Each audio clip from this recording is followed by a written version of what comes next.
آتش تا حوالی ساعت 11:30 به میزان بسیار قابل توجهی مهار شده بود، اما به ناگاه با انفجار محدود چند کانتینر دوباره آتش سوزی در یال شرقی محل حضور ما شروع شده و شدتش هم بسیار زیاد هست، به طوری که بار دیگر حجم دود رو به میزان بسیار زیادی افزایش داده.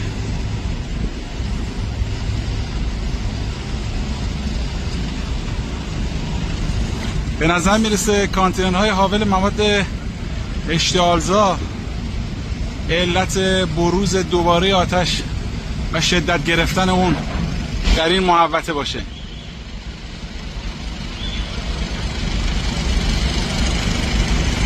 ساعت اکنون 12:18 است.